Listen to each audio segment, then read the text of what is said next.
The title of the message that I would like to share with you today is Getting Ready for Christmas. Paano nga ba ang ating bayan? Ang mundong ito ay naghahanda sa tinatawag na Kapaskuhan. Weekends will be truly filled with anxious shoppers trying to get everything on their Christmas list.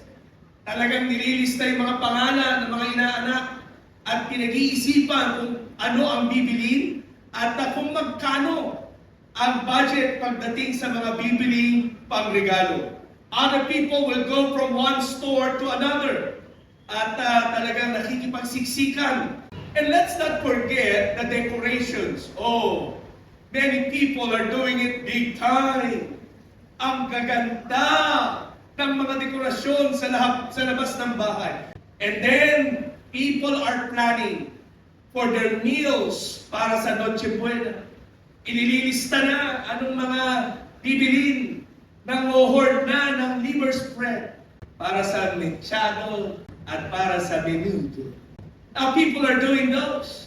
With great deal of time and money, we ready ourselves for Christmas. But what about the baby Jesus in the manger part of Christmas? What about Him? Alam niyo, sa mundong ating ginagalawan, kung magagawa lang nilang tanggalin talaga si Jesus sa pagse-celebrate ng Pasko, they will do so. A lot of people right now are no longer familiar with the manger scene. No? Kakaunti na lang ang may bilhin. Makikita mo sa napakaraming dekorasyon, puro Christmas tree, puro mga Christmas lights, naroon si Santa, si Rudolph, naroon ang snowman, kahit na napakainit naman sa atin. But very less people are really putting up a decoration about the manger. What this world wants is to take the day where we celebrate the birth of Jesus and make it no longer a holy day, but a holiday. Marami ang tingin sa Kapaskuhan ay hindi na po biblikal o pagtanaw sa Diyos, kundi ang Kapaskuhan ay tinatawag na lamang na isang holiday. Ano ba ang nangyari sa Kapaskuhan? What has happened is that we get so caught up with the physical side of Christmas that we neglect the spiritual side. Masyado tayong na-busy, masyado tayong napagod, at masyado tayong nagpapakapagod sa mga pisikal na aspeto ng paghahanda ng Pasko na nakalimutan natin na ihanda ang ating espiritual na buhay sa harapan ng Panginoon. But let me tell you, no matter what society tries to do and turn Christmas into, Christmas was and will be a spiritual celebration. Hindi lamang po ito basta isang event. Hindi lamang po ito basta isang holiday. No, it's not. Christmas is a spiritual celebration. Christmas is about humanity's relationship to God through the birth of our Savior and Lord Jesus Christ. At dahil kay Jesus, ikaw at ako ay naibalik sa tamang ugnayan sa Diyos dahil sa pamamagitan ng lahat ng Kanyang ginawa. So the question is, how do we prepare for the spiritual side of Christmas? Now, number one, paano natin ihanda ang ating mga sarili? Focus on the very purpose of Christmas. Our society sees Christmas as a time to give and to receive gifts. Yan ang kita ng marami. Pagbigay ng regalo, tumanggap ng regalo. Ano ba ang purpose ng Kapaskuhan, Pastor? God so loved the world that He gave His only begotten Son, Jesus Christ, so that whoever believes in Him shall not perish, but have everlasting life. Ito ang pinakalaman, purpose ng Kapaskuhan. Merong Diyos na umibig sa atin at sa labis niyang pag-ibig sa bawat isa sa atin, ibinigay niya ang kanyang bugtong na anak upang tubusin tayo sa lahat ng ating pagkakasala. At kung sino man sumampalataya kay Jesus ay magkakaroon ng buhay na walang hanggan. That's the very purpose. That's the very meaning of Christmas. Hallelujah! And we need to focus on that. Jesus left His heavenly estate, came down here on earth as a baby. For this very purpose, the sinless Son of God sacrificed himself for our sins so that we can have and spend eternity with God in heaven. Jesus was born to be the sacrificial Lamb of God.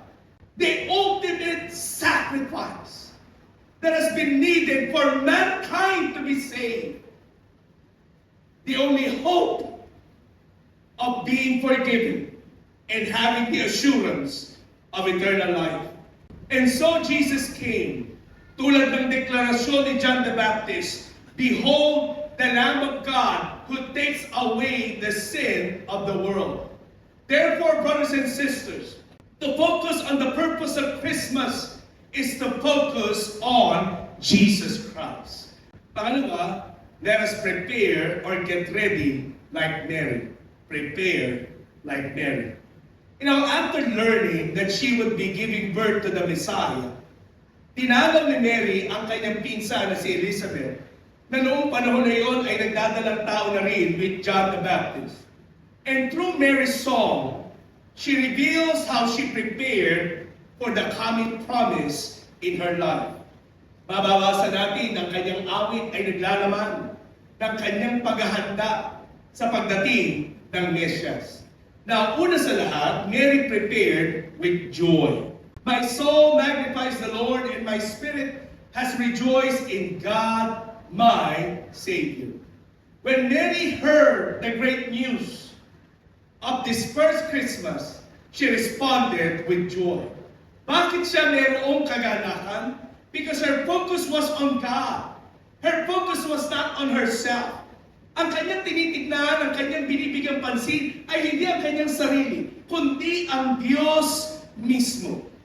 Alam niyo, ang mundong ito is looking for happiness and not joy. Secondly, with humility. For he has regarded the lowly estate of his maidservant. For behold, henceforth, all generations will call me blessed. Alam niyo, si Mary, when she received the message from the angel, she approached it and received it with such humility. Ang tawag niya sa kanyang sarili, a humble maid servant. Alam niyo, every Christmas, it should bring with it an air of humility. When we realize just who we are, and that God would come down because of His great love for you and for me. Tayo po'y mapuno ng pagpapakumbaba na, Lord, hindi ako karapat-dapat. Pero dahil sa dakila mong pag-ibig sa akin, ibinigay mo ang iyong bugtong na anak upang ako ay maging dapat sa iyong harapan. Alam niyo po ba na ang pagiging mapagkumbaba o ang pagpapakumbaba ay laging binabanggit ng Biblia na magandang pag-uugali ng isang mananampalataya. What we see even in the sermon of Jesus, in the Beatitudes, is that God blesses those who are poor, who mourn, and those who are humble. Anumang biyayang tinanggap natin sa Panginoon, anumang tagumpay na iginawad niya sa ating mga kamay, anumang pag-angat ng estado sa buhay na meron tayo, isang senyales ng pagpapakumbaba ay pagkilala na, O Diyos, lahat ng meron ako ay hindi dahil sa aking kagagawan, kundi dahil sa kabutihan mo, sa katapatan mo sa aking buhay. It's all about you, Almighty God. Thirdly, hope. For he who is mighty has done great things for me, and holy is his name. Mary's hope was in the Lord, who was doing a great thing in her and through her.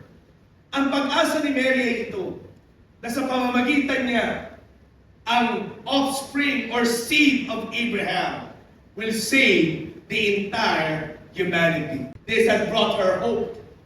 Now the angel gave the shepherds that same hope.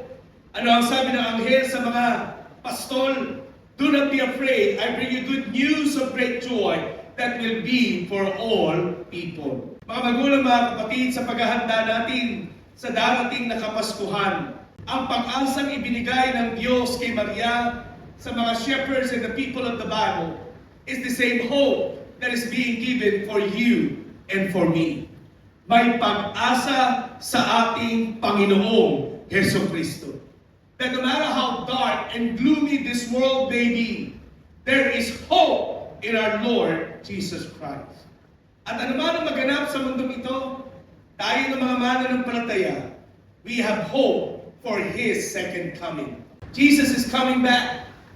And when He comes back, hindi po siya babalik ng sanggol muli. No. The Bible tells us that you will see Jesus riding on a white horse as a mighty conqueror. He will come back declaring that He is the King of Kings and the Lord of Lords.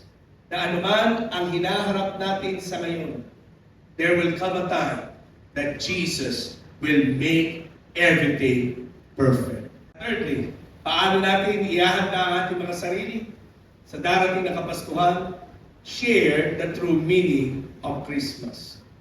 Alam mo, pag matapos mong ma-realize ang purpose, ang kahulugan ng Pasko, dapat sinishare yan. A lot of people are looking forward for the holiday specials, but they don't really have a clue as to what Christmas is all about.